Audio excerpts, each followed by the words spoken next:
наступающим, криптоны! С вами Павел. И этот ролик последний ролик в 2021 году. В этом ролике мы вам покажем и расскажем, в принципе, все, что мы вам пытались рассказать на протяжении всего этого года. Мы постараемся в один ролик уложить все те знания, которые мы многими разными роликами пытались до вас донести. Этот ролик действительно будет майнинг от А до Я, версия 2.0, в которой мы покажем все, что вам нужно знать при входе в майнинг, или если вы в нем уже находитесь, или если вы только задумаетесь в него войти. В общем, будет очень много всего интересного, поэтому заваривайте глинтвейн, и мы начинаем.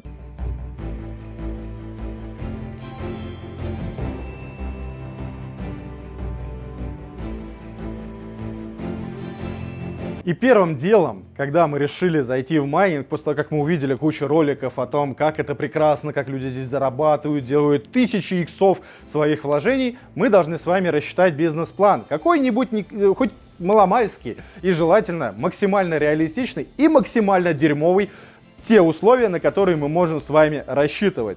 Привожу небольшой для вас пример, как это можно сделать. В первую очередь, да, вот мы прям берем, пишем себе бизнес-план. Пишем себе условия по бизнес-плану, что у нас будет розетка 5,5 рубля. И первым пунктом мы должны себе подобрать RIG, то устройство, с которым мы будем работать. RIG мы подбираем из разряда цена, делим на мощность, получаем стоимость, самую выгодную стоимость нашего RIG, который мы можем себе приобрести. То есть, представим, 12 карт, 2060 супер, да, по цене сейчас, опять же, по нашему прайсу говорю, на момент выпуска этого ролика 77 тысяч рублей за карту, и стоимость тушки 100 тысяч рублей. То есть получается 1 024 рубля. Делим эту стоимость на хэш, на мощность, то есть на 548 мегахэшей, и получаем общую стоимость одного хэша. Такую процедуру мы производим со всеми разными картами, какими хотим. Хоть со всеми, которые есть у нас в прайс-листе или существуют в природе. И выбираем для себя самое лучшее решение. Мы для себя вот выбрали, потому что, опять же, мне это решение нравится. 2060 Super это средненькие карты, усредненные, которые 8 гигабайт и дают 43-44 хэша, если на Samsung. И при этом не громкие, тихие, холодные и работают отлично. Хватит их надолго, поэтому берем за основу их. А для того, чтобы нам узнать, сколько та или иная карточка дает хэшей, эфиров и сколько мы можем примерно зарабатывать, мы можем воспользоваться криптокалькуляторами. Я вам сейчас покажу два варианта. Первый — это один из самых популярных What to Mine. Здесь есть огромное количество видеокарт, которые мы можем выбрать, количество, которое нам нужно. Так как мы с вами выбираем карточки из разряда 2060 Super, мы выбираем вот здесь 2070, потому что по хэшрейту мы можем заметить 40 мегахэш. Вот на эфире дает эта карточка. Но это нам плюс-минус хватит, плюс-минус ровно, хотя потребление хоть и выше. 2060 Super дает 43 хэша на Samsung, но не важно. Берем примерно 12 карт, то есть получаем 480 хэшей. У нас, значит, 454 хэша, поэтому примерно прикинем 13 карт. Вот 13 карт, 520 хэшей, у нас 548. Ну, достаточно, чтобы было более-менее реалистично. Выбираем калькуляцию. Опять же, видите, он нам считает сразу по всем плюс-минус алгоритмам, но это другая карта.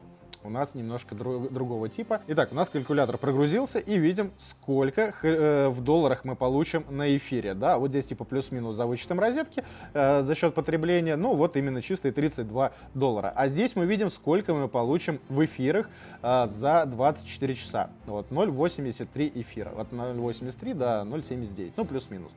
И на других алгоритмах мы также на всех видим доходность. И вы можете видеть, да, все орут про эфир 2.0. Видите, сколько всевозможных алгоритмах, и разница отставания от эфира не такая и большая. Это вот просто вот насколько идет. Раз, два, три, четыре, пять, шесть, топ-6 и дальше поехали. То есть огромнейшее количество всевозможных алгоритмов, которые могут майниться на этой карте. Можно выбрать любую другую карту. Второй ресурс мне больше нравится. Это TwoMiner калькулятор. Здесь также мы можем выбрать любые карточки. Здесь даже конкретно мы можем выбрать 12 карточек 2060 Super. И мы видим, что 29 долларов в день мы получим. Ну, также мы можем увидеть по всем алгоритмам, которые эта карточка майнит доходность. Более подробно мы можем увидеть, если мы нажмем, например, на сам эфириум. И конкретно здесь мы вобьем наш имеющийся хэшрейт, а конкретно 548. Видели, что хэшрейт был немножко занижен. Все, выбрали 548 хэшей, нажали Enter. И получаем 0,84 эфира за 24 часа, то есть плюс-минус то же самое, что нам показал вот Тумайн, сколько мы имеем в час, в неделю и в месяц примерную доходность по тем цифрам, которые нам показывает калькулятор на данный момент, на данную секунду, когда курс эфира у нас $4119.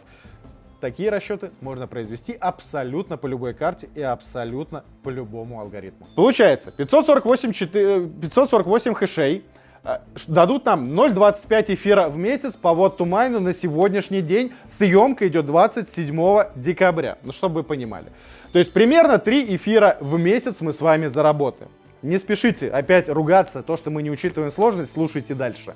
1 024 000 рублей стоимость, грубо говоря, нашего рига, да, $1000 в месяц, получается, мы с него зарабатываем, вот 0,25 эфир это $1000, и получается, что у нас окупаемость 14 месяцев. Ну как окупаемость? За 14 месяцев нам риг принесет вот эту сумму, 1 024 000 рублей, сумму наших вложений. То есть мы не просто окупили, это именно то, что, грубо говоря, общую сумму, которую мы заработаем за 14 месяцев. Вот 1 024 000 за 14 месяцев. Следующим пунктом мы обязательно должны с вами, вот мы хотим входить в майнинг, мы обязательно все равно не должны думать о майнинге как в единовременном, как это сказать, вложении на несколько дней, на неделю, на месяц, отбиться на хайпе. Ну, в общем, так нельзя думать о майнинге, поэтому мы делаем план, рассчитываем на 3 года. И делаем для себя планку, что вот мы хотим выводиться, скажем, по $5000. Ну, примерно, да, это та планка, которой еще не было, но она более чем осязаема, она более чем реалистична в ближайшем будущем. Все расчеты мы производим по курсу 74 рубля за доллар. Может быть больше, может быть меньше, берем 74 рубля за доллар. Я думаю, что это, опять же, такой плюс-минус реалистичная стоимость доллара на протяжении последних нескольких лет. Она примерно в этом диапазоне варьируется. По итогу мы имеем, считаем в эфирах, мы за первый год заработали 3 эфира. За второй год сложность же растет, 2 эфира. За третий год сложность еще выросла, 1 эфир. В совокупности за 3 года мы заработали примерно 6 эфиров. Вот здесь я хочу сделать маленький акцент на том, на росте сложности, о чем вы нам говорили. Мы это всегда учитывали. Да, вот мы учли сейчас рост сложности. Но давайте я вам попробую объяснить. Это работает не только в одном направлении, что растет тупо сложность. На примере сентября 2020 года сложность сети эфира была 4. И курс эфира был $400. Сейчас сложность эфира 11. И курс эфира $4000. То есть сложность у нас, получается, выросла практически в 4 раза. А курс эфира у нас вырос в 10 раз. Пропорция это очень важно. Что будет расти сложность, скорее всего будет и курс расти. Поэтому сложность мы учитываем, а рост курса пока что мы не учитываем. Мы же делаем дерьмовый бизнес-план, тот, который мы можем себе вообразить. Поэтому следующим пунктом 6 эфиров. Значит, по $5000 мы заработали $30 000 за 3 года, то есть 2 220 000 рублей. Общая прибыль, которую, грубо говоря, мы могли получить с добытых эфиров, с майнинга конкретно. Не забывая, тушка и вся ферма у нас еще остается. Поэтому мы берем вот наш заработок, вот чтобы понять общую цифру денег, которые мы сгенерили. Наш общий заработок за 3 года 2 220 000 рублей, плюс 30% от стоимости нашего вложения, то есть 307 200 рублей.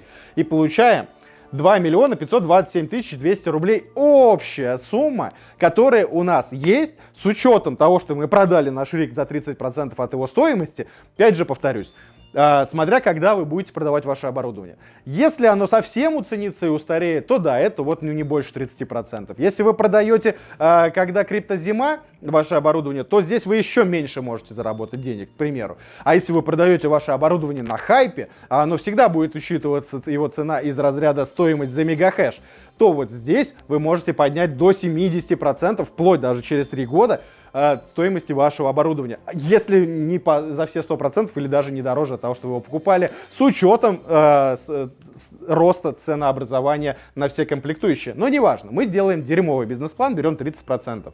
Получается 2,5 миллиона рублей. Но как нам понять именно чистую прибыль с майнинга? Мы из общей суммы 2,5 миллиона рублей вычитаем стоимость нашего вложения, вот забираем свои бабки, которые мы вложили, да, то есть 1 024 000 рублей, и вычитаем электричество, я его не забыл, Электричество, напомню, считали по 5,5 рубля. За 3 года нам электрики накапает на 158 994 рубля. В остатке в сухом у нас остается 1 344 206 рублей. Вот это получается валовая, грубо говоря, прибыль, которую мы получили с майнинга. Мы вернули свое вложение. Да, у нас ничего не осталось, мы продали свой риг. Но вот эту сумму мы заработали за 3 года. В месяц, соответственно, получается, зарабатывали 37 339 рублей. Неплохое подспорье, на самом деле, да, практически средняя зарплата по России, да, вот эта вот сумма 37 339 рублей. Регионщики сейчас меня закидают камнями, потому что у них, скорее всего, меньше. В Москве это чуть-чуть считается больше, там, по-моему, 45 или 50 тысяч рублей средняя заработная плата сейчас идет. Но, опять же, это с учетом того, что просто мы купили ферму, она нам просто тупо майнила.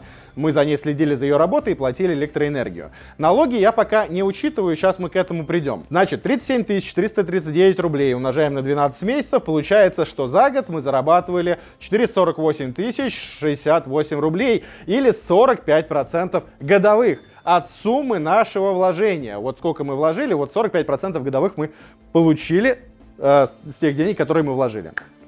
Теперь задумайтесь еще раз. Куда, где можно получать там практически 50% годовых? В каком вложении? Куда? В лото играть? Ну, в казино, я не знаю. Только так, если. Здесь более-менее реалистичные цифры. Даже если мы заплатим 6% налогов по УСН и П, то это получится 39% годовых, и я думаю, что вы все равно не останетесь, ну, сильно в обиде. Напомню, еще раз, мы делаем дерьмовый бизнес-план, максимально ущербный. Поэтому мы берем нашу сумму, которую вот мы вывели уже, делим ее на 50%, то есть на 2. Вот произойдут всякие коллапсы, там, я не знаю, всевозможные. Опять же, я говорю, мы и так считали все дерьмово, но считаем еще более дерьмово. И получаем 224 034 рубля в год или 22,5% годовых от суммы нашего вложения.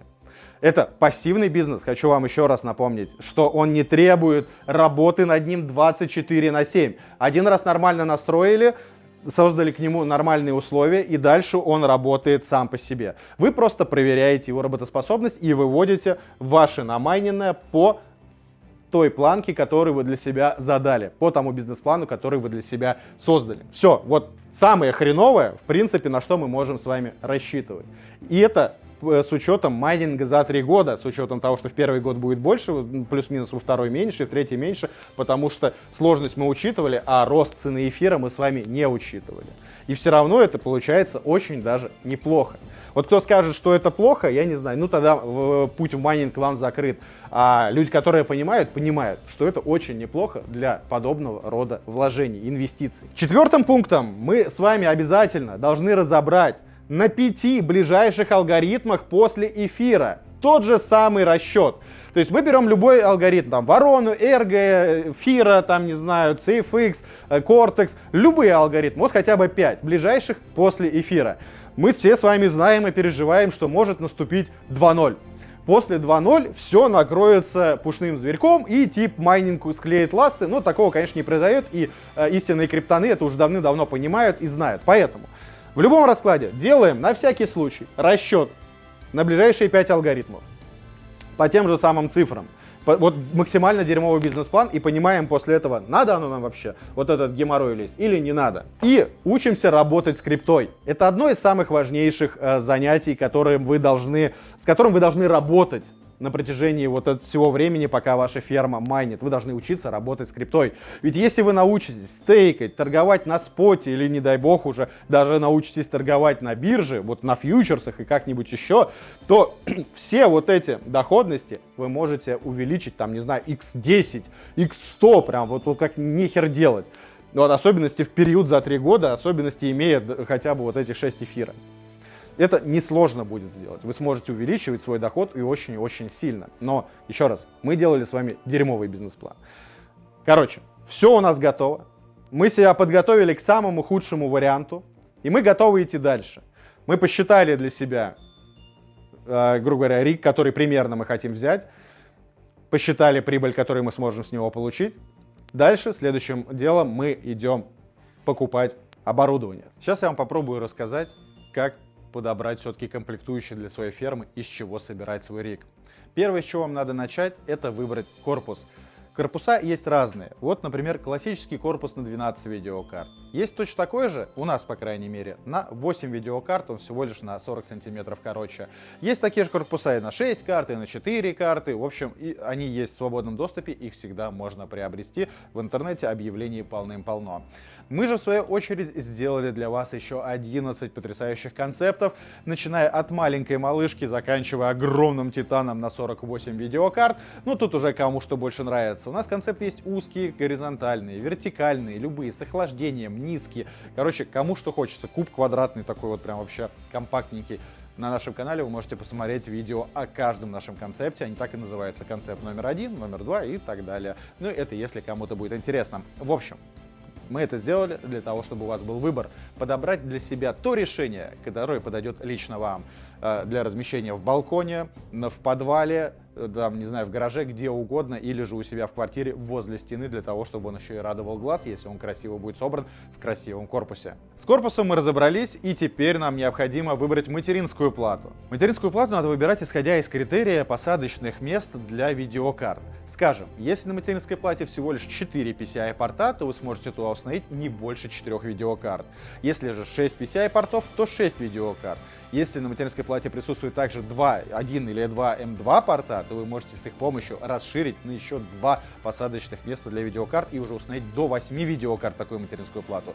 Ну а если материнская плата поддерживает до 12 PCI портов, ну, соответственно, также до 12 видеокарт вы можете установить. Существуют материнские платы и на 19 видеокарт, но я их лично не рекомендую использовать никому, потому что это тихий ужас, вы их хрен настроите, это нестабильно, и это вот такая прям двухэтажная или огромная конструкция получается, в общем, неудобно и не нужно. 8 или 12 карт — золотая середина, которая работает идеально. Ну, по крайней мере, мы научились ее делать, доводить до такого состояния, чтобы она работала всегда хорошо. Также я крайне не рекомендую использовать китайские решения на примере, что такая длиннющая материнская плата и в ней полноценные якобы PCI-порты, но они настолько близко друг к другу расположены, что карточки выше 580 или 1660 Super, ну, в лучшем случае с 2060, 2060 Super, вы туда тупо не установите, потому что они будут прям упираться друг в друга. И им будет, соответственно, очень горячо. При этом эти карты очень косячные и сами по себе эти материнские платы очень быстро выходят из строя. Или материнские платы, например, которые вот такая тоже плата, на ней сразу процессор, оперативка, все встроено.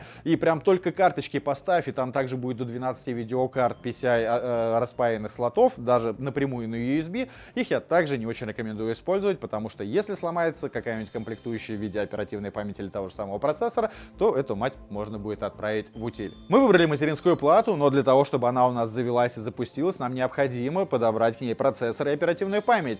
В случае работы с майнингом это не принципиально, и нам не нужен сверхмощный процессор или сверхмощная оперативная память или ее огромное количество. Нам достаточно простейшего Celeron или Pentium под данную материнскую плату для того, чтобы она просто завелась. И оперативной памяти хватит 4 гигабайта, но в некоторых определенных случаях нужно будет установить 8. Некоторые определенные случаи, это, например, если, скажем, мы берем карточки 3070 Ti, 3080 Ti, 3060 Ti и хотим, чтобы они у нас работали в дуал-майнинге, то есть майнили 2 криптовалюты сразу. Вот здесь тогда желательно устанавливать 8 гигабайт оперативной памяти, иначе ее просто может не хватить. Наша материнская плата укомплектована, и мы должны выбрать одну из важнейших комплектующих для нашего рига — это блок питания. Для майнинга используют 3 типа блоков питания. Это либо серверные блоки питания, либо китайские специализированные для майнинга блоки питания формата ATX, либо премиальные компьютерные блоки питания также формата ATX. Я настоятельно никому не рекомендую использовать серверные блоки питания. Да, они дешевые. Как бы, да, потому что один блок берешь дешевый, его типа хватит, и он будет мощный, его хватит для установки там большого количества видеокарт, и мы экономим деньги, но эти блоки питания изначально не предназначены для майнинга, и кулибины их распаивают, добавляя дополнительные ветки для питания видеокарт. И при неправильной распайке эти блоки питания становятся крайне ненадежными. Плюс они очень шумные. Но в любом раскладе, если серверный блок питания умрет, там, скажем, от короткого замыкания, есть очень большая вероятность, что он может унести за собой весь ваш риг. С китайскими блоками питания, предназначенными для майнинга, все немножко проще. Они большой мощности, при этом они не очень дорогие, в отличие от премиальных блоков питания. У них сразу нормально распаяно огромное количество всех необходимых коз для питания видеокарты, всего рига в целом. Но есть один нюанс. На них, как правило, ограниченная гарантия, и обычно она не превышает 1 месяца, при этом они достаточно шумные и громкие. Также есть большая вероятность, что они могут выйти из строя на достаточно короткой дистанции. Я же, в свою очередь, всегда рекомендовал и рекомендую еще с 2018 года устанавливать блоки питания премиальные, ATX-овые блоки питания от обычных компьютеров. Почему? Потому что они тихие, потому что у них охеренная гарантия, там 3, 5, 7, 10 лет на некоторые блоки питания, потому что у них стоят премиальные комплектующие внутри, и они сверхзащищенные от перепадов напряжения, и шансов того, что этот блок питания в принципе умрет, достаточно мало, а уж то, что он умрет и понесет за собой какие-нибудь потери для видеокарт, рейзеров, материнской платы и прочего, практически равняется нулю. На что в первую очередь следует обратить внимание при выборе блока питания. Вы наверняка замечали такой значок 80+, там бронз, голд или платина. Так вот, для майнинга блоки питания 80+ бронз, а это сертификат блока питания, в принципе я не рекомендую использовать, они к нему не подходят. Почему? Потому что даже большой мощности такие блоки питания, даже на слабеньких карточках типа 1660 Super или там 580 картах горят прям очень сильно и в больших количествах. Еще в 2017 году мы начинали их использовать, и когда мы это увидели, когда мы с этим столкнулись, мы напрочь отказались от этих блоков питания. Если использовать, то только 80+ Gold или 80+ бронз. Но что же это за сертификация?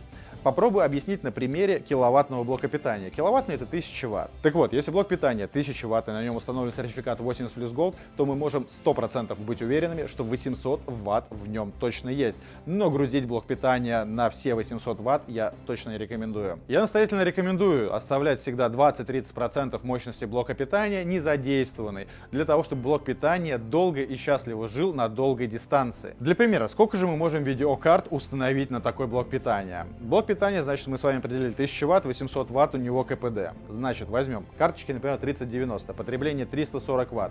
Две карточки — это уже потребление 680 Вт. И в запасе у нас остается, получается, 120 Вт. Такой вариант можно использовать. Третью видеокарточку, которой вроде бы теоретически с натягом должно хватить на киловатт, устанавливать я не рекомендую. В особенности, если вы питаете эти две видеокарты плюс тушку, непосредственно сам риг, вот всю его основу. Основа потребляет в среднем 40-50 Вт. А если мы возьмем карточки, скажем, 1660 Super с потреблением 80 Вт, ну вы также можете прикинуть, какое количество мы можем установить. А я вам скажу, мы можем установить количество в районе 8 видеокарт, прям смело, не особо заморачиваясь, и также оставим вот этот запас для этого блока питания. Видите, какая разница? Две карточки 3090 на один такой блок питания или 8 видеокарточек 1660 Super на тот же самый блок питания. Блок питания мы с вами выбрали, и осталось дело за малым: подобрать SSD жесткий диск для установки операционной системы на него. Можно использовать и флешку, но я опять же настоятельно рекомендую использовать флешки, потому что они гораздо медленнее SSD жестких дисков, и для того, чтобы взять флешку большого объема, скоростную, это будет достаточно сильно дороже. Ну и такие комплектующие типа синхронизатора или рейзеров. Здесь особо не разгуляешься, это самая китайская китайщина, которая только может быть в вашем риге, и заменить ее, увы, пока что нечем. В случае синхронизаторов там выбор небольшой, есть там побольше синхронизатор, поменьше синхронизатор, есть синхронизаторы на кабелях, но тут уже у кого на цвет и вкус, кому что нравится. Мне больше всего нравятся маленькие на платке. В случае рейзеров есть выбор.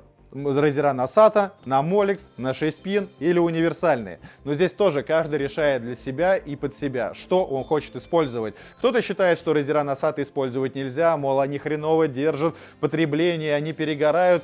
Я так скажу, что мы их использовали, отличные рейзера. Бывает, перегорают, но из-за того, что разъем SATA стоит неплотно, происходит небольшой дисконтакт, он вроде бы работает, но при этом происходит коротыш в нем маленький, и за счет чего начинают греться кабели, и они просто выгорают сами рейзера. Что касается рейзеров-убийц, это всего лишь сказки, слухи и городские, что называется, легенды. Я ни разу в своей жизни, а мы пересобрали огромное количество ригов с 2017 года, не встречал ни одного рейзера-убийцу, рейзера, который бы реально уничтожил видеокарту. Таким образом, мы сейчас с вами разобрали все комплектующие, которые нам необходимы для тушки нашего будущего рига. То есть тушка — это весь риг, но без видеокарт. И мы подходим к вам с самому вкусному и самому интересному, какие же видеокарты нам выбрать. И вы можете видеть передо мной риг из 10 на данный момент видеокарт, и все эти видеокарты разные, все, кроме вот этих 4, эти 4 одинаковые. Это наша гарантия, которая вот пришла за огромное количество времени, которая оттестировалась и сейчас ждет своих клиентов. Но это не столь важно, это лирика. По факту. Здесь установлены разные видеокарты. И красные, и зеленые, и мощные, и слабые. И все они прекрасненько работают в рамках одного майнинг-рига. Мы уже не раз показывали фермы Франкенштейн, где мы установили 12 абсолютно разных видеокарт, разных брендов-производителей, разных мощностей, и все они у нас также идеально работали в рамках одного рига. Это, собственно, вам ответ сразу на вопрос, будут ли работать совместно и красные, и зеленые, или разные видеокарточки. Будут. Самый ключевой вопрос у большинства, а все-таки какие карты взять? Красные же или зеленые? Как можно сейчас брать красные видеокарточки? Весь пост эфира очень близко, а при посте эфира эфир перестанет майниться, и все, и видеокарточки эти точно умрут, потому что кроме эфира они ничего не могут майнить. И это огромнейшее заблуждение. Что красные, что зеленые карточки, они универсальны. Что под красные есть карточки, огромное количество алгоритмов для майнинга, что под зеленые карточки есть огромное количество алгоритмов для майнинга, и большинство из них пересекаются. Но есть алгоритмы, все-таки, которыми зеленые карточки майнят лучше, чем красные, а есть алгоритмы, которые красные карточки будут майнить лучше, чем зеленые. Все почему? Потому что красные карточки, они более сильные на память, а зеленые карточки более сильные на ядро и, опять же, на технологии в виде CUDA-ядер и прочего. Поэтому я лично никогда не видел особой принципиальной разницы между красными и зелеными. Здесь уже кому что больше нравится. В основном конкретно зеленые карточки выбирают люди, либо конкретно знающие, для чего они берут зеленые карты, либо жертвы маркетинга, которые думают, что красные, кроме как майнинг эфира, больше ни на что не способны. Большинство майнеров, именно крупных майнеров, не домашних, у которых одна фермочка, наоборот, предпочитают красные карточки, и это просто статистика. Следующим этапом тоже есть небольшое заблуждение. Большинство людей, особенно сейчас, во время дефицита, упарываются в поисках определенных карточек. Например, мне нужна только 3090, только полит, только такой-то модели и только такой-то даты там выпуска с завода, я не знаю. Ребята, ну будьте реалистами, сейчас огромнейший дефицит видеокарт в мире, и, соответственно, не получится в большинстве случаев взять действительно то, что вы хотите, и в том объеме, в котором вы хотите. А майнинг идет, и время идет, и вы, собственно говоря, если хотите входить, вы теряете свои деньги. Мое примечание к этому такое. Я всегда говорю, не смотрите на имя карты.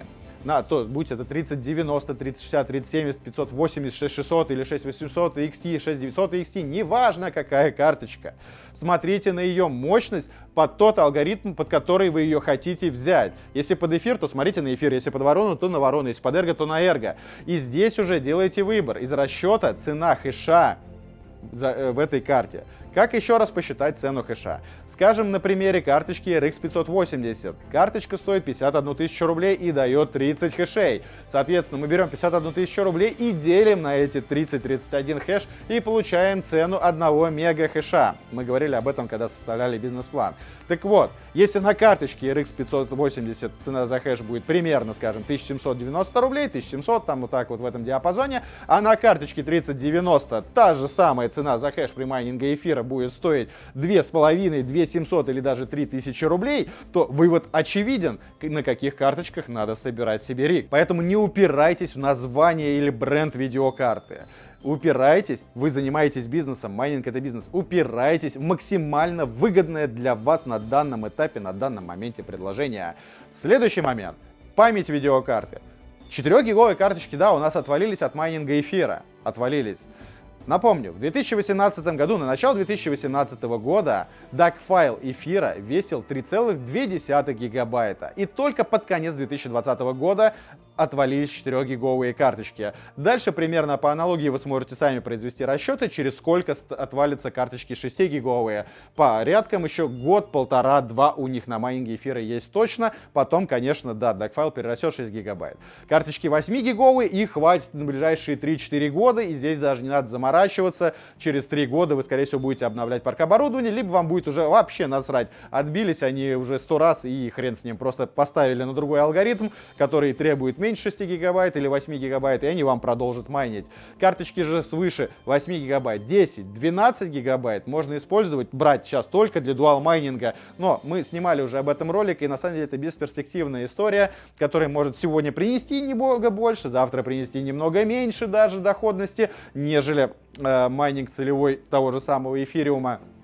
При этом карта нагревается и работает гораздо усиленнее, при этом ресурсы вашего рига используются гораздо усиленнее, и шанс того, что какие-то комплектующие вашего рига выйдут из строя, гораздо быстрее. Поэтому по факту 6-12 гигабайт и больше сейчас можно использовать только для этого. 16-24 гигабайта с понтом того, что это на будущее, никто не знает, что будет дальше. Я не знаю, это на какое будущее, это на пенсию, вот взять 3090 карточку, чтобы еще лет через 15 на ней также продолжать майнить, если она, слава богу, живет, и эфир при этом не уйдет на пост. Вот если только для этого, но маловероятно. Также хочу подметить момент карточек с LHR, то есть с ограничениями в майнинге. В свое время, то есть полгода назад, каких-то буквально в мае-июне месяце, зарождалась вот эта вся тема с LHR картами, когда нормальные карточки без защиты типа 3060 Ti, 3070, там 3080 карточки практически исчезли с рынка, и появились их аналоги защиты от майнинга, которые ограничивали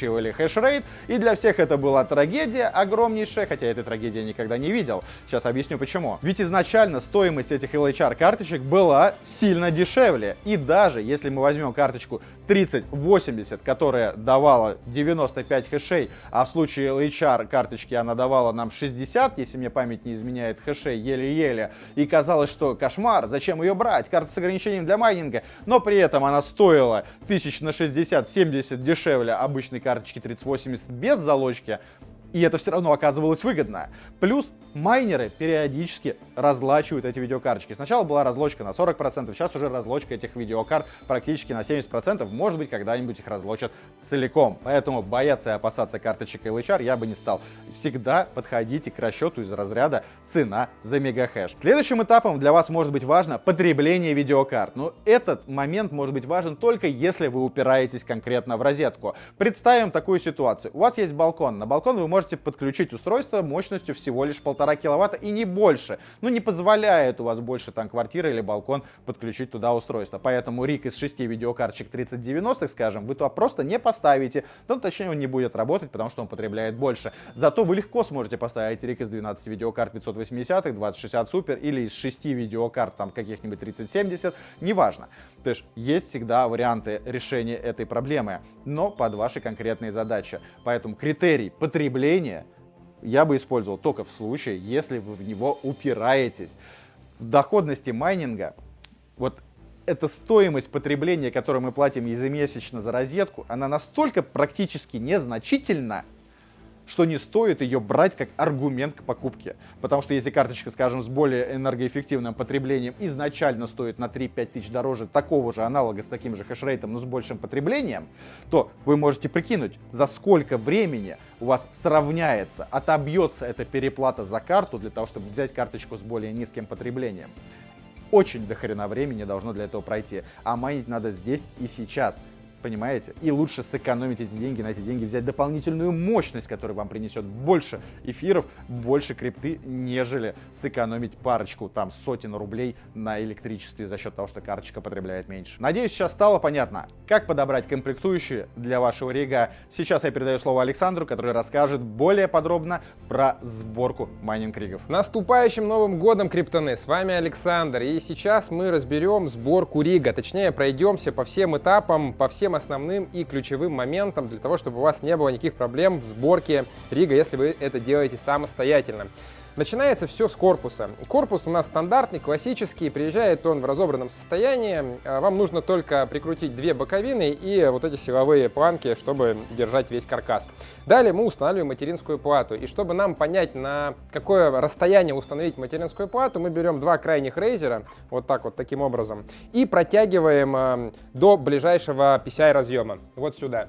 И смотрим, что если у нас все дотягивается с одной стороны и с другой стороны, ничего не в натяжечку, то все материнская плата отцентрована, можем ее прикручивать. Предварительно мы можем на материнскую плату установить процессор, кулер, оперативную память и потом уже прикрутить ее к основанию нашего корпуса. И для того, чтобы материнская плата не контактировала с корпусом, в комплекте с большинством корпусов идут специальные пластиковые проставочки для материнских плат. Их тоже нужно обязательно установить, чтобы был зазор между корпусом и мат-платой. Следующим этапом мы устанавливаем блоки питания. Как закрепить блок питания, это не столь важно. Можно поставить какие-то планочки, прикрутить на болтики. Но мы просто используем двухсторонний скотч, и ничего там страшного нет, держится достаточно крепко.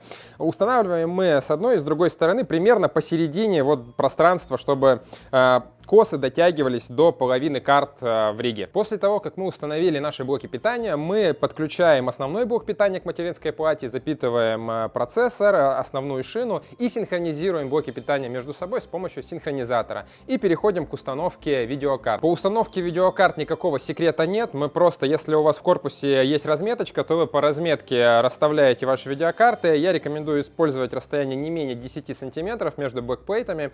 И подключаете Razer к Razer'у видеокарту, и видеокарту подключаете питание. В принципе, все. А если вы хотите более подробный разбор того, как вам собрать риг самостоятельно, у нас есть полное видео, ссылка будет в описании, сборка рига от А до Я. Так выглядит у нас черновая сборка, и бывает так, что есть необходимость дополнительного охлаждения, и если в вашем случае это необходимо, то вот здесь вот как раз в корпус можно установить дополнительно 120-е мощные кулера. Соединить их с блоком питания через диммер управления мощностью, и где-то 15-20% от теплопакета они точно будут снимать. По сборке здесь добавить особо больше нечего, и переходим к настройке операционной системы. И для того, чтобы нам записать операционную систему на наш носитель, я воспользуюсь SSD-диском. Кому нравятся флешки, тот пускай использует флешки. Я лично их не люблю, потому что они работают медленно, лагают, и на них нужно отключать логи, ну да бог с ними.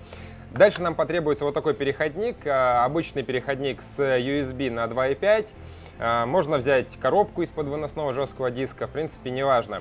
После того, как мы это все подключаем к нашему компьютеру, мы скачиваем уже операционную систему. Я сейчас вам это покажу. Еще несколько моментов. Прежде чем вы будете заливать операционную систему, вам нужно зарегистрироваться в самом Hive. И чтобы сейчас не раздувать этот ролик, мы приложим инструкцию в описании, как вам это все подготовить. Итак, для начала переходим на официальный сайт Hive. Вот мы на него попали. И сразу переводим его на русский язык, чтобы нам было проще. Далее переходим в раздел «Установки». И здесь нам нужно скачать, вот где написано GPU, нам нужно скачать архив. Можем скачать его либо через торрент, либо через zip. Я буду скачивать через торрент. Итак, архив у меня скачался. Его можно разархивировать, можно оставить так, как есть. Для записи на SSD, в принципе, можно оставить его прямо в архиве. И нам понадобится еще одна утилита. Ее скачиваем тоже с официального сайта Hive. Вот спускаемся здесь ниже. Есть раздел «Утилиты для записи». И нам понадобится вот этот Etcher. Вот она. Прям нажимаем на нее, Etcher. Переходим на официальный сайт Etcher. И здесь нажимаем «Скачать под Windows». После того, как приложение у нас установилось, вот на рабочем столе мы видим, появляется такой ярлычок. Я его сразу в папочку перекину.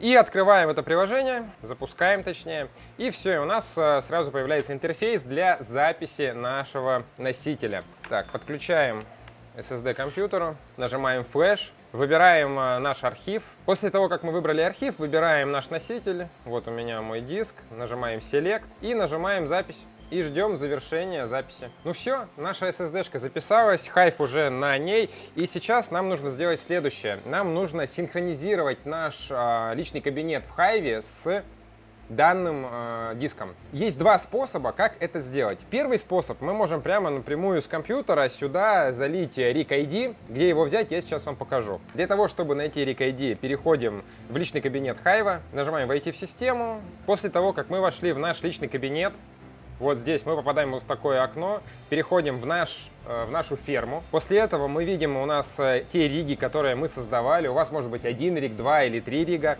И переходим на тот риг, который мы хотим записать, точнее синхронизировать с этим диском.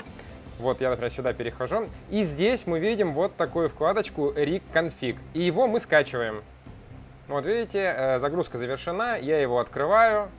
Я его вырезаю или копирую, я обычно вырезаю, и вставляю его на жесткий диск. После этого при подключении данного SSD-диска к ферме сразу запустится ваш аккаунт, она сразу синхронизируется с вашим аккаунтом, и вы уже в личном кабинете увидите работающий риг, у вас определятся карты, и дальше вы уже продолжите работу по настройке, разгону и оптимизации вашего рига. Второй способ, как нам синхронизировать диск с нашей фермой. Скажем, вы подключили к вашему ригу уже записанный жесткий диск, потом монитор, клавиатуру и запустили. Что вы увидите на экране монитора? Сейчас я вам покажу. Значит, смотрите, после того, как вы подключили монитор, вы увидите следующую картину.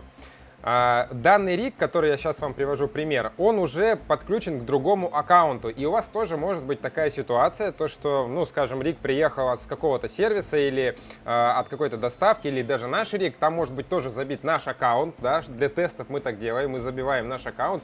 И, скажем, вот ваш риг, что делать? Для этого, чтобы удалить старые данные, все данные стереть, нужно ввести команду first run -f.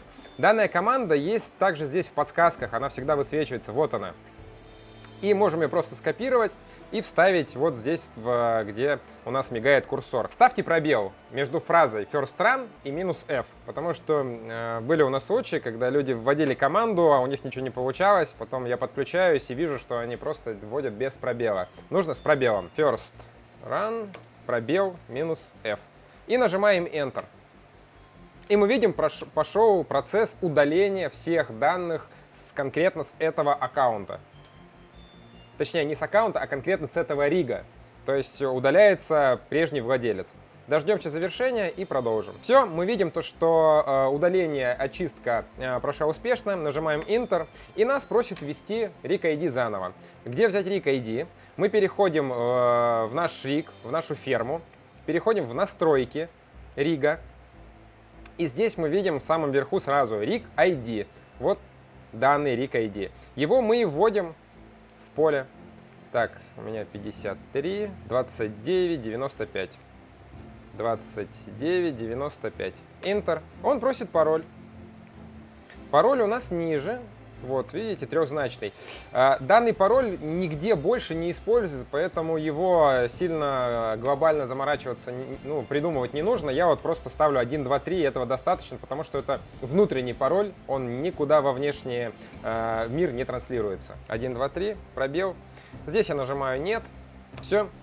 Мы видим то, что процесс привязки прошел успешно, наш риг синхронизировался с аккаунтом. И все, мы опять видим то, что риг в сети, риг появился. Далее вам уже нужно будет создать кошелек, полетный лист. Как это сделать? Мы переходим в раздел, где у нас все риги. Вот они у нас. Здесь переходим в раздел «Кошельки». И здесь в кошельках нажимаем «Добавить кошелек». Выбираем монету, которую мы хотим добавить, скажем, там, эфир. Да? Сюда вставляем адрес кошелька. Адрес кошелька берете с любого сервиса, который вам нравится, будь то Binance, Kraken, Bitfinex, MyEther Wallet, даже Ledger, Trezor, холодные кошельки. В общем, откуда угодно вы берете адрес эфировского кошелька, в данном случае вставляете в эту строку, присваиваете имя. Имя можно присвоить любое, да, хоть циферное, хоть, ну, неважно. Нажимаете «Создать». И все, здесь в перечне кошельков у вас появится уже ваш кошелек. Далее переходите в полетный лист. Это следующая вкладочка. Полетные листы. В полетных листах принцип точно такой же. Выбираете монета. Какая монета будет добываться? Эфир. Далее выбираете кошелек, который вы создали, и какое имя вы присвоили кошельку в предыдущей вкладке. Здесь и будет то имя отражаться. Выбираете эфир. Далее выбираете пул. Обзор по пулам мы делали, ссылка тоже будет в описании. Посмотрите, уже сами выберите, каким пулом вам пользоваться. Я по умолчанию ставлю Ethermine. Выбираю, как правило, я все сервера, потому что я считаю, что так надежнее и правильнее. Нажимаем «Применить». И здесь выбираем майнер. Выбирать майнер можно в зависимости от того, на какую карту он рассчитан. Например, вот TeamRead майнер только на AMD карты, T-Rex майнер только на NVIDIA. Также есть смешанные майнеры, но я использую NB, либо G-майнер, либо Phoenix майнер, да, также есть. Тоже очень неплохие майнеры, но в принципе тоже можете выбрать сами, какой вам больше нравится, в каком вы разбираетесь. Поставим Phoenix майнер и присвоим имя полетному листу, тоже абсолютно любое, и нажимаем «Создать полетный лист». После этого вот здесь ниже в перечне полетных листов у вас появится уже ваш полетный лист. И после того, как мы перейдем на риг, в полетных листах появится ракета, нажимаете на ракету, и полетный лист применяется, и все, дальше у вас уже карты начинают майнить в стоковом режиме, но уже дальше вы подбираете разгон, и это я вам покажу чуть позже. И последнее. Чтобы нам удостовериться, что все у нас работает стабильно и хорошо, я рекомендую проверить, какая мощность и в каком объеме доходит до пула. В данном случае у нас пул Ethermine, и переходим на официальный сайт данного пула. Так и вводим ethermine.org. Итак, мы попали на сайт данного пула, и нам понадобится наш кошелек, на который мы майним. В поисковую строку, вот она здесь, мы вставляем тот кошелек, который скопировали, нажимаем Enter. И видим всю статистику, которая доходит до данного пула по нашему ригу. Мы видим хешрейт, мы видим полезный хешрейт, реальный хешрейт, видим количество шар, которое отработано, видим всю статистику за последнее время. Также мы можем здесь изменить некоторые настройки. Можем настроить вывод, то есть каким объемом нужно выводить, скажем, эфир. Вот я вам сейчас покажу. Переходим в настройки. И здесь мы видим то, что у меня настроено 0,01 эфира на вывод и 160 газа за оплату комиссии. Чтобы изменить данные показатели, мы нажимаем вот на вот эту кнопочку, и мы видим то, что здесь можем изменить вывод либо комиссию за газ. Чтобы подтвердить изменения, нам понадобится внешний IP. Где взять внешний IP? Мы переходим на Hive, переходим в обзор рига, спускаемся в самый низ, и вот он, внешний IP, закрытый вот такими крестиками. Его копируем и вставляем уже непосредственно на сам пул. И все, подтверждение будет исполнено, и настройки будут изменены. Также смотрите, если вы добываете эфир, то и смотреть нужно на вкладочке эфира на пуле. Если вы добываете, скажем, эфир Classic, то также нужно будет перейти на вкладочку от эфира классика, чтобы посмотреть статистику. Это очень важно. Многие клиенты путаются и некорректно смотрят статистику и пугаются раньше времени. Более подробно узнать, как работать с остальными пулами, вы можете узнать в нашем видео, ссылка будет в описании. И разберем следующую ситуацию. Вот представим, что к вам приехал риг, транспортной компанией или курьером, где-то его купили или сами собрали, совершенно неважно.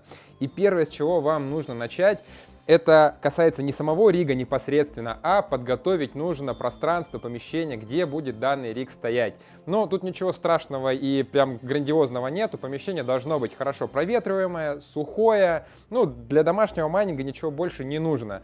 Главное, чтобы, смотрите, не было там какой-то влаги, конденсата, и чтобы подальше стояло от домашних животных, от детей. В принципе, на этом все.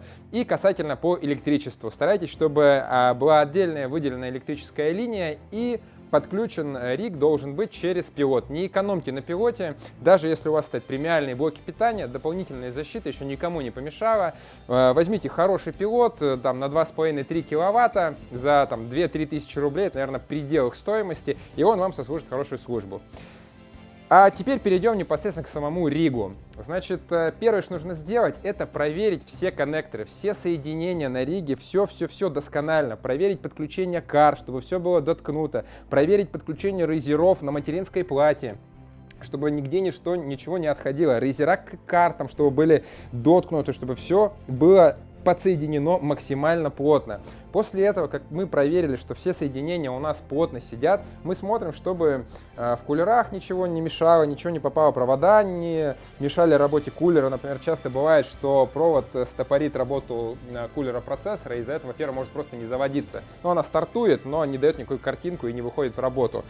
Все банально. После того, как мы проверили все соединения, все коннекторы, мы можем уже подключать наш риг к питанию, но до этого еще один момент, надо посмотреть, чтобы риг был сухой, чтобы не было конденсата. Например, если вы заказывали ваш риг зимой, и он вам приехал с транспортной компании, бывали такие случаи, вы его поставили в теплое помещение, и образовался конденсат. Вот в данном случае включать риг нежелательно, лучше дать ему постоять полчаса-час, чтобы он пришел в норму, нагрелся до комнатной температуры, вся поверхностная влага испарится, и в принципе после этого его можно будет включать. Но даже если так произошло, и ваш риг приехал с минус 30, и вы его поставили в достаточно достаточно теплое и влажное помещение, то, конечно, будет образовано достаточно много конденсата. Ну или дождик может попасть, или снег где-то. Хотя мы достаточно плотно упаковываем наши риги, но мало ли вдруг где-то что-то залетело и где-то он подмок, и вы видите то, что на материнской плате есть прямо явные следы воды, то не пугаемся. И первое, ни в коем случае не используйте никакие фены и обогреватели, потому что вы можете где-то сбить какие-то контакты или ужарить материнскую плату, или мало ли что вы можете еще с этим сделать, поэтому ни в коем случае этого не используйте. В крайнем случае можно пропитать влагу и каким-то влагозамещающим средством, такие специально продаются, например, вот средство дегризер. Данное средство продается на многих компьютерных рынках или в компьютерных магазинах, и даже если вдруг вы живете в очень маленьком городе и вам негде найти дегризер, подойдет WD-40. В принципе, по составу с дегризером WD-40 очень похоже, оно тоже маслянистое и неплохо вытесняет влагу. И после того, как мы все хорошенечко проверили, все у нас подоткнуто, все доткнуто, наш риг сухой, на нем нету следов влаги, повреждений, и мы готовы его включать, подключаем питание, подключаем монитор, клавиатуру, LAN-кабель и вперед. Итак, мы с вами подключили наш риг, проверили, что все работает, у нас все доткнуто, все хорошо, все запустилось, все карты определились, и сервисный инженер вам риг настроил, все заработало, хешрейт показала, и после этого мы просто проверяем, что все хорошо. Проверили то, что выставлен автофан, то, что нормальная температура оптимальная, нормальный оптимальный хешрейт, и проверяем настройки. Вот здесь мы видим, что выставлено по ядру, по памяти частота. Если вдруг эти настройки потерялись, сбились или вы залезли и не можете восстановить, то вот здесь есть функция «Популярные пресеты», находится она вот здесь. Вот переходим по этой вкладочке. Вот сюда популярные пресеты. Здесь выбираем монету, которую мы будем майнить. Также выбираем видеокарту, объем памяти. И вот здесь видим популярный пресет, то есть это те настройки, которые применяют майнеры чаще всего. Выбираем какие-то настройки и смотрим, как работает наш риг. Если нас устраивает, оставляем так. Если не устраивает, то можем на каждую карту в отдельности немножко по 10, по 20 пунктов добавлять, либо убавлять на частоту, либо на ядро. Как это сделать? Вот по этим вкладочкам. Видите, напротив каждой карты есть кнопка, на нее нажимаете и можете добавить сюда там на напряжение ядра добавить или убавить плюс 10, плюс 15, либо на частоту памяти. Например, вот 2.50 я могу выставить 2.20. И таким образом нажимаем «Применить», и частота будет понижена. Если обратите внимание, на моей ферме как раз на каждой карте разные частоты по памяти. Это сделано для того, как раз, чтобы ферма работала стабильно. Потому что если вдруг возникают битые шары, реджекты, их можно увидеть вот здесь вот, в этом столбике напротив каждой карты, в зависимости от обновления, кстати, майнера. И также они показываются вот здесь вот в этой строке. Видим вот буковка А, напротив нее 8. Это значит, что у нас 8 успешных шар. И вот сейчас 9. Если будут битые шары, то появится буковка R, reject, и напротив этой буквы будет показано то количество шар, которые у вас битые. И чтобы этого не возникало, потому что это не есть хорошо, вы также понижаете разгон карт или ядро, или память. В общем, добиваетесь максимально стабильной работы, потому что стабильная работа — это на самом деле более важная, чем хешрейт. Потому что тот хешрейт, который вы видите на Hive, это не то, что доходит до пула. До пула может доходить в половину меньше из-за того, что ваш риг работает нестабильно, хешрейт скачет, допустим, он показывает 249, а потом 230, потом опять 249, и среднее будет доходить до пула там 235 или 229. В общем, главное, чтобы ваш риг работал максимально долго, без отключений, сбоев и максимально стабильно, то есть выдавал ровненький хешрейт. Вот вы можете обратить внимание, вот на моем как раз риге на протяжении уже там недели практически не меняется хешрейт. 249,5. И вот он стоит как мертвый, как замерший во времени. Это и есть то состояние рига, к которому мы должны стремиться. HiveOS сама по себе система очень насыщенная и многофункциональная операционная система. И поэтому, чтобы не раздувать этот ролик еще больше, мы уже сделали для вас полноценный фильм HiveOS от А до Я. Ссылка будет в описании. Итак, мы наш риг настроили, запустили, и вот у нас работает. И представим, что он работает у нас год или даже 3 года по тому бизнес-плану, что представил Павел. И что я хочу добавить? Я хотел бы вам сказать, чтобы вы были более бдительны и относились более ответственно к безопасности своих активов.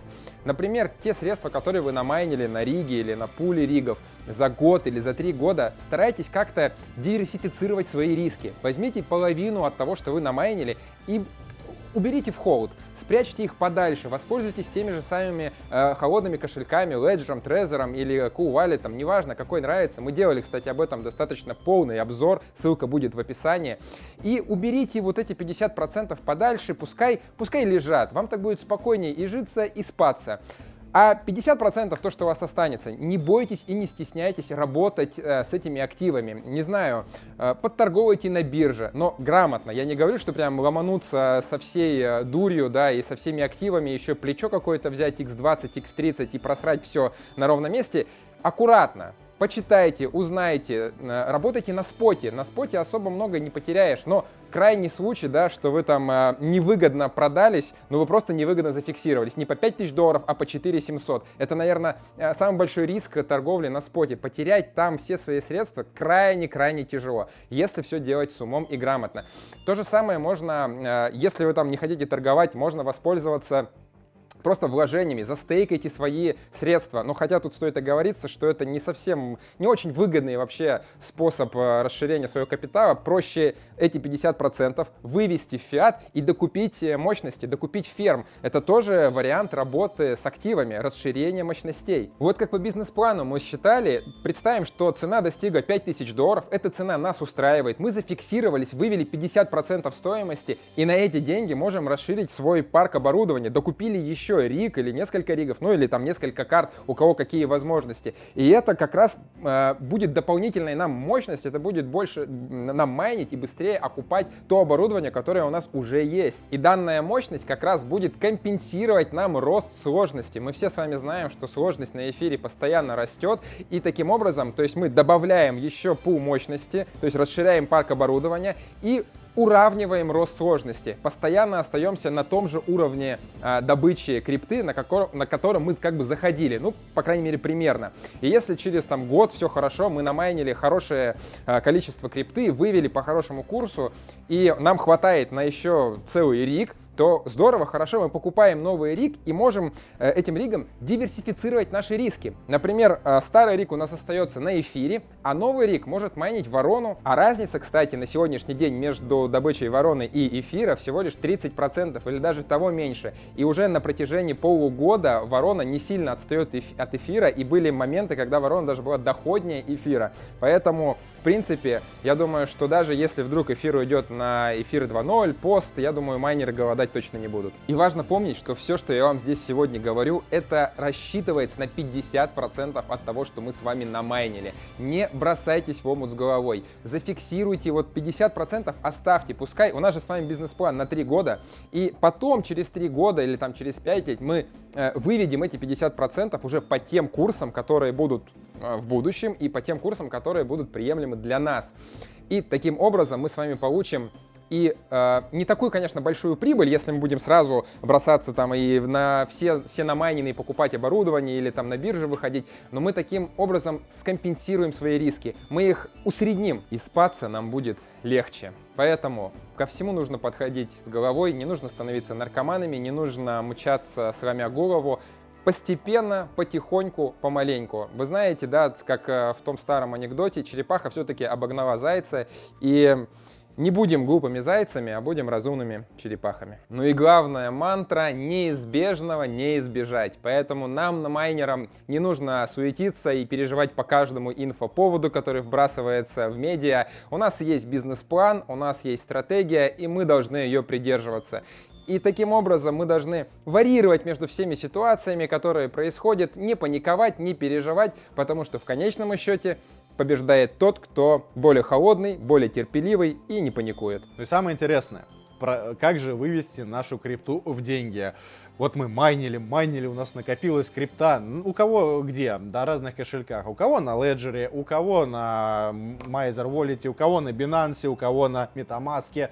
Короче, кто чем пользуется. Как же нам вывести нашу крипту? Способов есть огромнейшее количество. По выводу я вам сейчас покажу один из более человеческих, которым пользуюсь лично я сам. Это не реклама, хочу это подметить еще раз. Но просто действительно хороший достаточно агрегатор. Конкретно BestChange. Мы не орем BestChange, exchange. Нет, это просто агрегатор криптовалют, в котором мы можем выбрать монетку, в которой у нас хранится крипта. Допустим, это эфириум. И есть всевозможные способы вывода к нам в деньги. Например, мы хотим вывести на Сбербанк, на любой другой банк, на Приватбанк и так далее. Вплоть до того, что мы можем запросить вывод наличными в рублях, в долларах или в любой другой валюте. Что это нам даст? Давайте покажу. Вот мы выбрали эфиры, выбрали, например, мы хотим на Сбербанк вывести. И автоматически он нам подберет все обменники, сагрегирует обменники, которые занимаются выводом.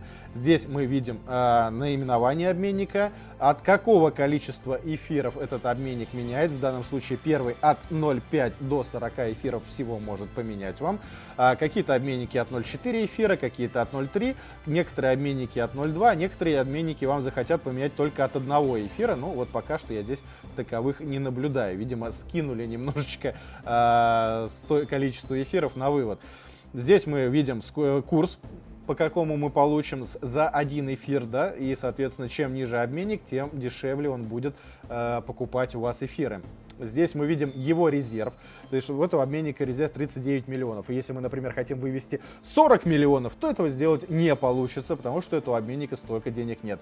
Ну и также отзывы. Здесь показаны положительные и отрицательные отзывы. Как мы можем заметить, что обменников с отрицательными отзывами мы здесь в принципе не увидим.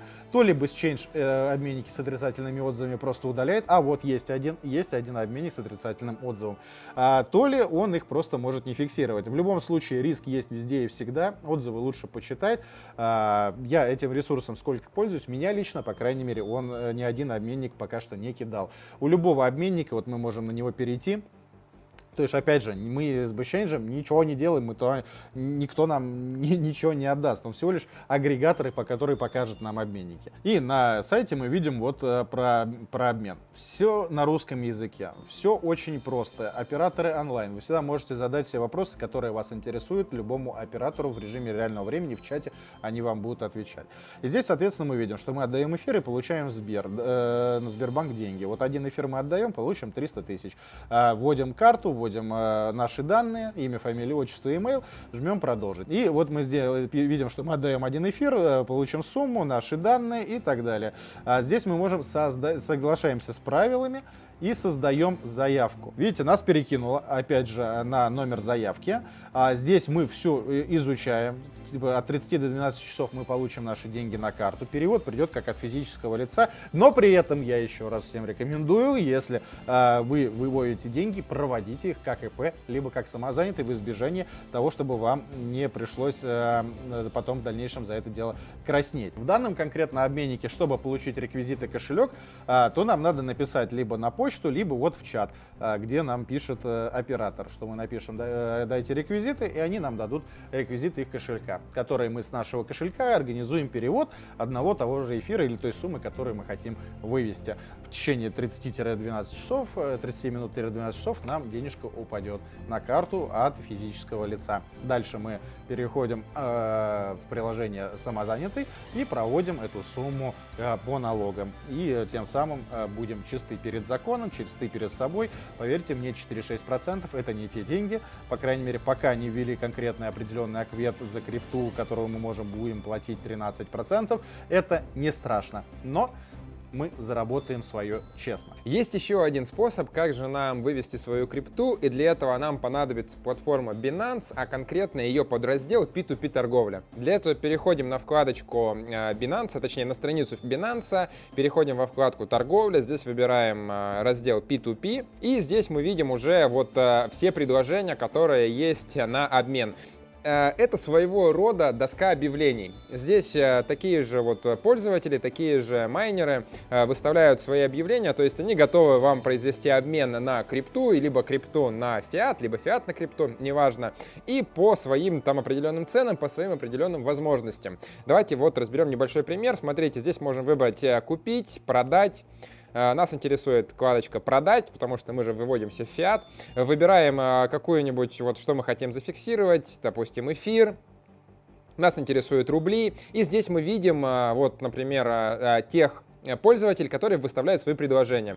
Вот данный пользователь выставляет предложение на 299 461 рубль за эфир. И вот они немножко могут отличаться, но отличаются они на копейки. И здесь важно обратить внимание на объем, доступный объем у каждого конкретного пользователя. И минимальный вывод. Допустим, вот первый, кто у нас стоит в списке, он выводит от 100 тысяч рублей. Но если поискать, можно найти вот и за 10, и за 50, и там дальше я вот искал дальше по вкладочкам, можно и 4000 на вывод найти. Дальше мы просто переходим по вкладке «Продать эфир», указываем карту, куда мы хотим зачислить, и после этого совершаем транзакцию. Смотрите, не перечисляйте свои, допустим, если вы продаете крипту, вам нужно дождаться, когда деньги фактически поступят вам на кошелек. То есть не нужно нажимать подтверждение транзакции, пока вы еще не увидели, что деньги пришли конкретно вам, потому что бывали случаи мошеннических действий, и даже сам Binance об этом всегда предупреждает, но на всякий случай я вас тоже хочу предостеречь. Дождались подтверждения, деньги пришли, после этого нажимаете кнопку «Подтвердить», все, крипта отправлена человеку, кто заказывал данную сделку. Еще один очень важный момент, то, что сейчас беспокоит практически каждого криптона, который занимается либо майнингом, либо инвестированием в криптовалюту или держит криптовалюту, это законность нашей деятельности. На данном этапе, опять же, под конец 2021 года, пока еще ничего сильно не изменилось, у нас принят только закон о цифровых финансовых активах, который гласит о том, что нам нельзя продавать товары и услуги за криптовалюту, никому из нас. Нам нельзя рекламировать продажу товаров и услуг за криптовалюту, ни в коем случае. Там же было прописано, что майнить можно. Но, опять же, кто трактует по-разному, может, это в каких-то было определенных статьях, где просто было прописано, в законе я точно не помню, есть такая надпись или нет, но не столь важно. Но если вы смотрели наш ролик из курса с Андреем Тугариным, он говорил о том, что пока что на данном этапе майнинг не признан никаким образом вообще в законодательстве. То есть нету такого понятия в законодательстве, как майнинг. Но к чему я хочу донести информацию. Сейчас грядут какие-то перемены, то есть два пути. Об этом мы рассказывали в наших новостных выпусках, что Центробанк не хочет признавать криптовалюту. Центробанк хочет ограничить инвестиции в криптовалюту, как говорят, от неквалифицированных инвесторов, но вроде как, может быть, и от всех вообще. То есть первый путь — это путь запрета инвестиций в криптовалюту. Но инвестиция в криптовалюту что это? Это когда мы взяли наши деревянные, завели их на бирже купили криптовалюту. То бишь, это называется инвестиция в криптовалюту. И это могут запретить. Опять же, как они говорят о том, что с одной стороны, запрет будет касаться только покупки новой криптовалюты, а вроде люди, которые ей уже владеют, это их не коснется. Ну, если она у вас уже есть, то окей. Криптовалюта у нас приравнивается вроде как к имуществу, и надо ее декларировать в идеале, но пока точной информации о том, как это сделать, нету. Второй путь развития — это обложение налогами криптоактивы. Вывод криптоактивов, торговлю криптоактивами. В любом случае вы занимаетесь инвестициями. Инвестиции — это способ заработка, ну или потери всех денег. В любом раскладе это своего рода какой-то бизнес. Майнинг — это тоже добыча криптовалюты, которую потом вы выводите, с этого зарабатываете. Это тоже какой-то бизнес. И с любого бизнеса надо платить налоги. И такой путь тоже рассматривается, что просто обложат налогами, дадут конкретную квалификацию в законе криптовалютам, майнингу и работе с ними. И, соответственно, когда вы будете что-то выводить, вас попросят с этого, конечно, оплатить налог. Также очень важно, борьба сейчас идет с майнерами только в том смысле, что майнеры используют вот эти, как вы говорите, бесплатные или недорогие розетки. И, конечно, это наносит вред государству, наносит вред экологии, ну и многие другие проблемы также создает. В связи с этим будут вычислять будут майнеров, которые не платят электрику. То есть четко было сказано уже о том, что занимаетесь майнингом, платите, пожалуйста, электроэнергию по коммерческому счетчику, по коммерческим тарифам, потому что вы занимаетесь бизнесом и как бы к этому будут приходить. Домашних майнеров, таких, которые там стоят, у них одна-две фермочки или пара асиков, которые просто платят электрику по 2 рубля, по 3 рубля, по 5 рублей, скорее всего, будут выкуривать.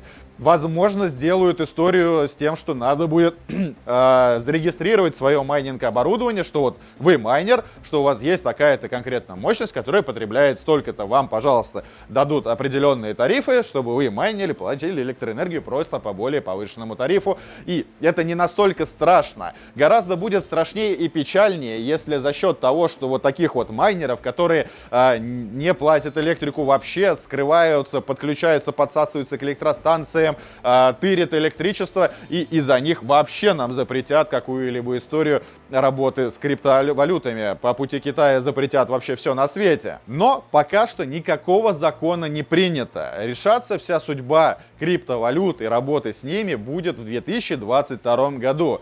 Я же о чем всегда вам говорил и повторюсь сейчас еще раз. Мы не инвесторы, мы майнеры в первую очередь. Да? По майнингу пока нету никаких конкретных даже разговоров о запрете майнинга как такового. Есть вот разговор только о том, чтобы майнеры платили электрику по коммерческим тарифам. Поэтому вы майните, то есть по сути вы не инвестируете в криптовалюту, вы инвестируете вот в железо, в видеокарточки конкретно. Дальше вы это железо просто используете для расшифровки криптовалютных там кодов блокчейна, для добычи новых монет, за что вы получаете вознаграждение в виде этих монет и просто владеете криптомонетами.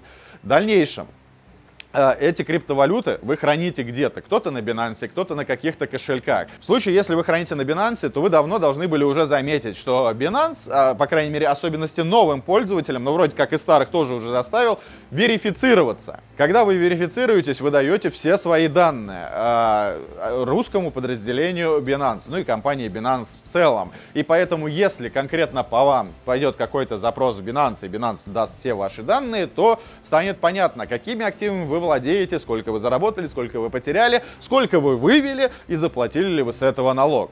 Пока что нет определенного понятия в виде акведа для майнеров, для вывода вот так вот с криптобиржи, поэтому сложно пока взять вот так вот и четко понимать, сколько платить с этого дела налог.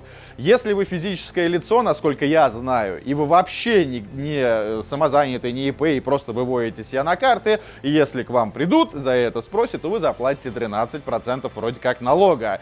Если вы сейчас можете себя зарегистрировать как самозанятый, и у вас там одна маленькая фермочка, вы по чуть-чуть выводите до 2-4 миллиона рублей в год, то тогда вы можете проводить как самозанятый, не знаю, выбрать себе компьютерные, работа с компьютерами или там работа с торговлей, там реклама, я не знаю, как угодно проводить. Но главное, чтобы вы вывели сумму, и вы эту сумму как-то провели, заплатили с этого налог. Либо же создали себе ИП, сделали себе банковскую карту сразу под ИП, и вы вводите вашу крипту на ИП.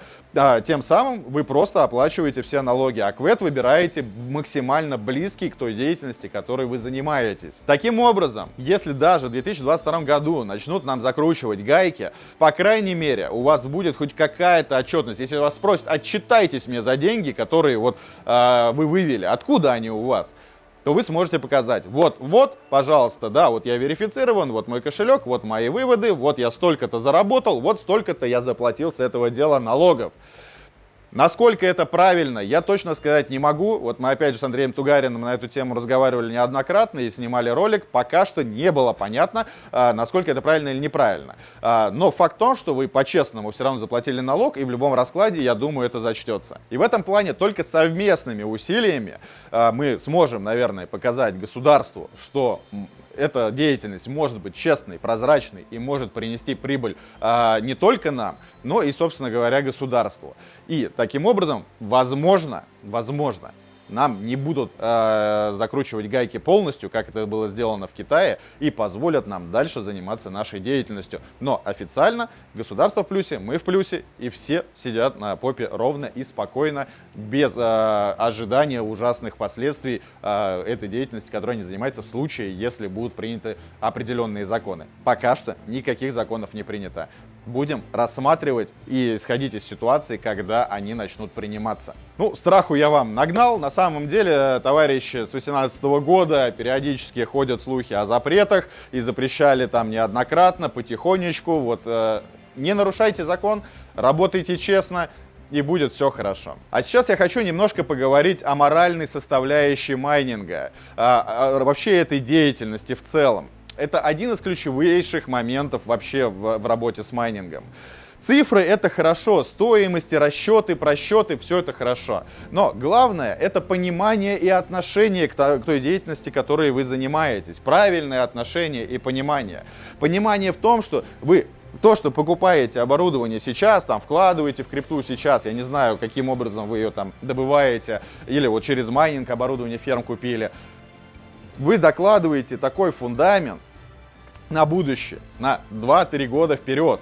И по фактам, если вот прям в идеале, и как показывает практика предыдущих лет, вы сейчас создали себе условия для выработки криптовалют, а пользоваться, точнее выводить или торговать ей начинаете, там, скажем, через 2-3 года, ну или торговать можете все это время, но выводить через 2-3 года, то вы заработать можете гораздо больше.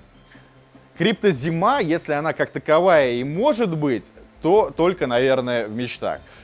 В 2018 году у нас началась криптозима. По следующим критериям я еще раз попробую вам напомнить, что большинство из вас и нас узнали о крипте как таковой, или, ну, может, слышали краем уха, но именно узнали более предметно только в 2017 году. Вот на той самой волне хайпа.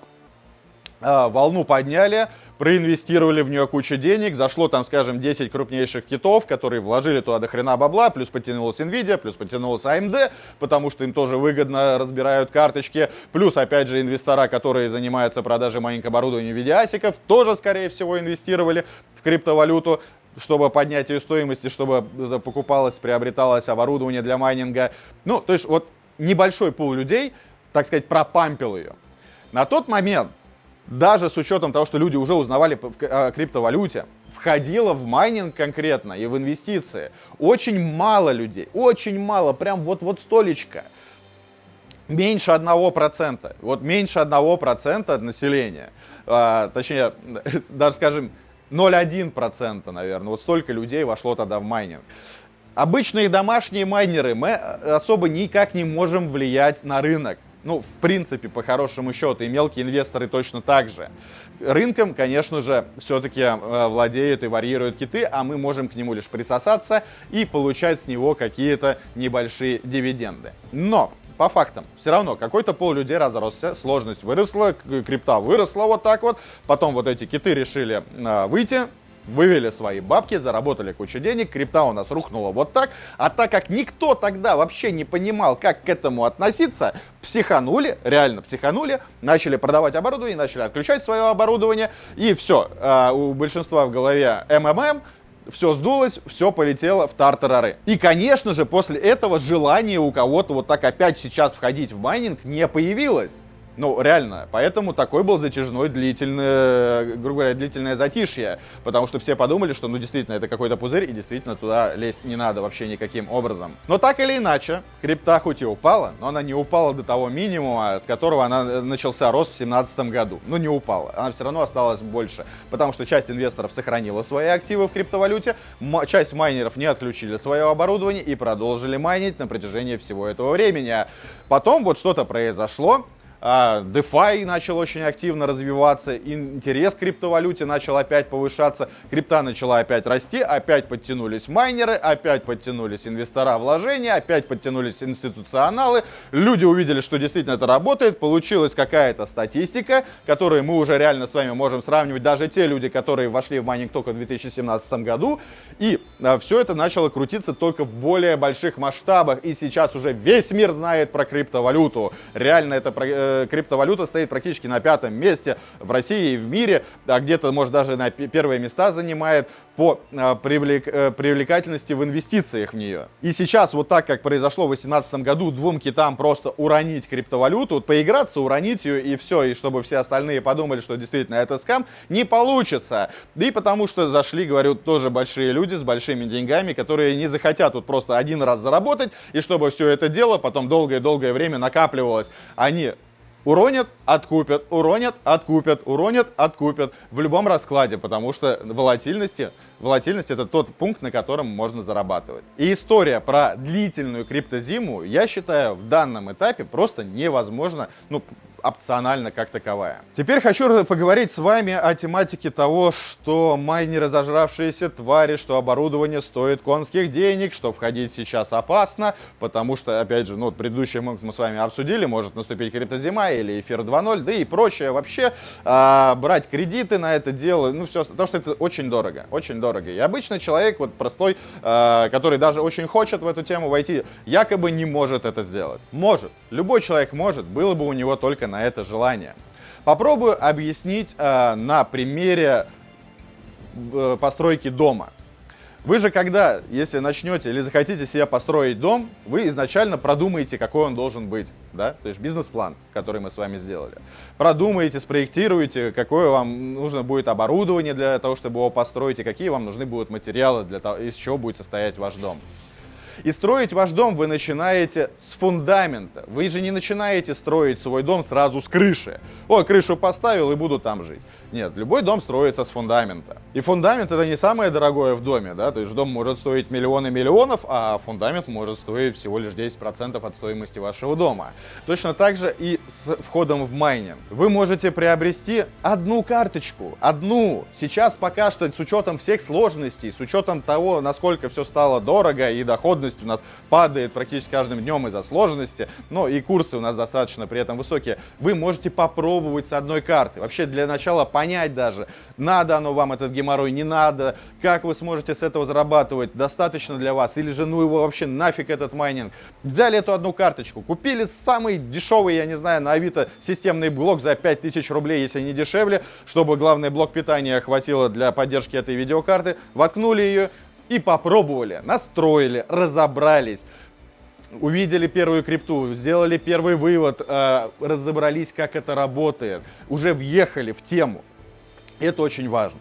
И потом уже потихонечку, поступательно расширяете свой бизнес. Что-то заработали, вывели, может быть, чуть добавили, расширились. Опять же, заработали, вывели, чуть добавили, расширились. И так далее, и так далее, и так далее.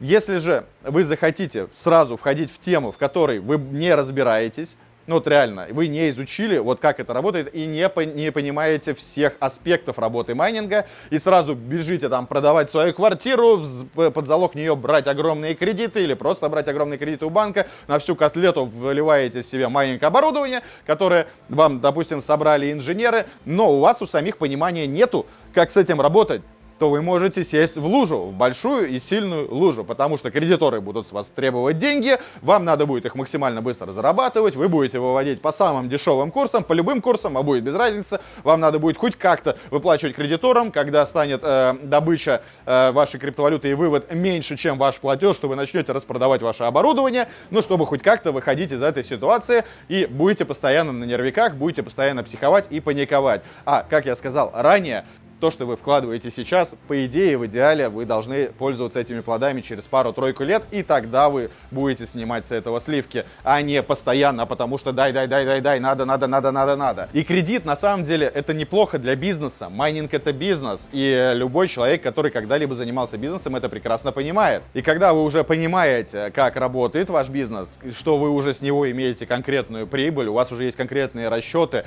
понимание, что делать дальше, сколько вы можете заработать дальше, но нету, допустим, свободных средств для его расширения, но есть уже какой-то капитал или достаток, доход, который этот бизнес вам приносит, именно вы уже имеете какой-то доход. Тут уже потихонечку, допустим, можно с кредитными средствами расширяться. Но это работает с любым абсолютно бизнесом. И я повторюсь еще раз, майнинг от традиционного бизнеса мало чем отличается. Если отношение, точнее, к нему должно быть точно таким же. И понимание работы с ним должно быть точно таким же. Разобрались.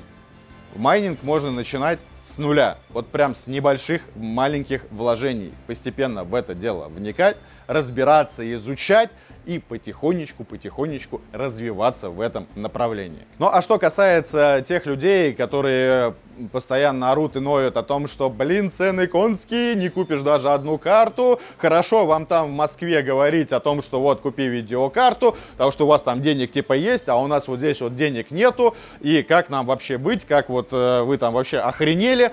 Я скажу следующее. Мы снимали много роликов на нашем канале про бизнес. И есть даже целый плейлист про бизнес. кто считает, что все плохо, все пропало, я крайне настоятельно рекомендую посмотреть этот плейлист. И, возможно, что-нибудь вам станет понятно. Даже человек из Москвы может жить в Москве хуже, чем человек из региона жить в своем городе. Реально. И вы можете также посмотреть ролик «Моя бизнес-история», я там об этом рассказал, я рассказал свой путь. Да, вот я человек из Москвы, я рассказал свой путь того, как я развивался вообще в бизнесе, что я делал, как я падал, что я оставался без гроша вообще в тяжелейших ситуациях, но главное, чтобы было желание двигаться и развиваться, и тогда все получится. И любой абсолютно человек может, неважно, где он рожден, неважно, какие у него сложности, если есть желание, понимание того, что он хочет делать, и цель, и главное, амбиции на это все дело, тогда у него может все получиться. В любом, я больше чем уверен, регионе страны, даже где сложно заработать денег, где очень мало работы, взять кредит хотя бы в 100 тысяч рублей может, наверное, каждый совершеннолетний человек у нас в стране. А вот на 100 тысяч рублей можно сделать не один маленький микробизнес и с чего-то начать. Потихонечку начать себе наращивать капитал. С помощью этого капитала начать развивать свой бизнес дальше, даже в том же самом городе или в другом городе, неважно, и зарабатывать деньги. А возможно, потом и даже докупать себе майнинг-оборудование для того, чтобы оно приносило еще какой-то пассивный, стабильный или плюс-минус стабильный доход. Опять же, если вы хотите прийти к майнингу через вот так. Никто никому не мешает всегда, да, вот можно сидеть и жаловаться, как все плохо. А можно взять, поднять жопу, переехать, я не знаю, в другой город, где считаете, что лучше, и начать делать там, найти работу и развиваться там. И большинство людей, у кого есть амбиции, так и поступают. Не в обиду тем, кто не может по определенным разным причинам это сделать. Ни в коем случае. Любой человек может. Не надо никогда считать, что вот он смог, потому что вот у него получается, у него была возможность. А я не могу, потому что у меня вот здесь проблема, тут проблема, здесь у меня родственники, здесь у меня собака, я ее не могу оставить и прочее, прочее, прочее, прочее. Всегда на проблему есть два взгляда. Первый человек, видя проблему, будет искать в ней еще больше проблем, думать, как это сложно, и думать, что нахрен мне оно надо. А другой взгляд — это искать ее решение и искать в ней возможности. В любой ситуации можно найти возможности. То, о чем я сейчас говорю, это не касается вообще майнинга. Это, наверное, касается жизни в целом. Жизни той, которая у нас с вами одна. И мы ее с вами живем каждый день. Она не такая большая, как бы нам хотелось. Мы не будем все с вами жить вечно. Но хочется всем жить хорошо здесь и сейчас. Поэтому ищите возможности, друзья. Не ищите проблемы. Не пытайтесь их создать у себя в голове. А ищите возможность. На каждую проблему найдите ее решение, ответ на ее решение. На каждую ситуацию найдите возможность в этой ситуации, как вы можете в ней развиться. Но главное, да, для этого нужно всегда развиваться, изучать и самосовершенствоваться. Тогда у вас будет все классно. Надеюсь, этим роликом мы смогли донести всю необходимую информацию для любого майнера или человека, который когда-либо этим интересовался и хотел в эту историю войти. А для старых майнеров, возможно, мы что-нибудь новенькое смогли привнести в понимание того дела, которым они занимаются. И если у нас это получилось, да и в любом случае мы для вас старались, поддержите этот ролик лайком, подпишитесь на наш YouTube-канал. Прожмите колокольчик, чтобы не пропускать наши свежие выпуски. И если что-то осталось за кадром и вам осталось непонятным, пролистайте наш YouTube-канал. Мы сняли дохренище класснейших роликов, из которых вы сможете найти ответы на свои вопросы. А многие ролики мы сейчас прям вложим ссылками в описании под этим непосредственно роликом, и вы всегда сможете их посмотреть, те ролики, которые больше раскрывают смысл того, о чем мы с вами сегодня говорили. Ну и самое главное, в новом 2022 году я желаю вам счастья и здоровья, новых свершений и высот. Силы и терпения в изучении волшебного криптобудущего. Крепких нервов, стальных яиц и холодного разума во всех ваших действиях. Стабильной работы ваших майнинг-ригов. Долгого восходящего бычьего роста, максимальной безопасности для ваших активов. Мы уверены, Чтоб какие бы тягости Не выпали На долю майнеров в 2022 Году вместе мы все переживем. и дождемся этого нового светлого и справедливого крипто-будущего. Поздравляем вас с новым 2022 годом! Пусть этот год будет годом крипты! Ура!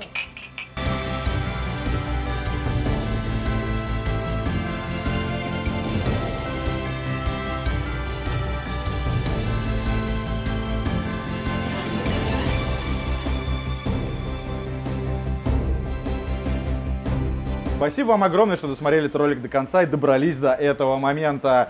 И мы для вас приготовили дополнительный бонус, а конкретно включая до 10 января 2022 года. Все, кто досмотрел этот ролик, сейчас услышат необходимую для этого информацию. Откройте описание под этим роликом, пролистайте все ссылки на ролики, которые необходимы были для этого видео, ну, которые расширяют это видео. Также там будет дисклеймер, ссылка на телеграм-канал, где вы можете приобрести у нас видеокарты или фермы. Для этого, кстати, переходите туда, изучив дисклеймер предварительно. Там найдете пост с прайс-листом, контакты наших менеджеров и можете написать им, если вас что-то заинтересовало. Также ниже будет ссылка на наш видеокурс платный, вы можете его приобрести у нас. Перейдя по этой ссылке, написав мне лично, я вам расскажу обо всех бонусах. Ну, вы и так уже, наверное, все знаете, что там будет и скидка на видеокарты, и при этом вы получите наш курс.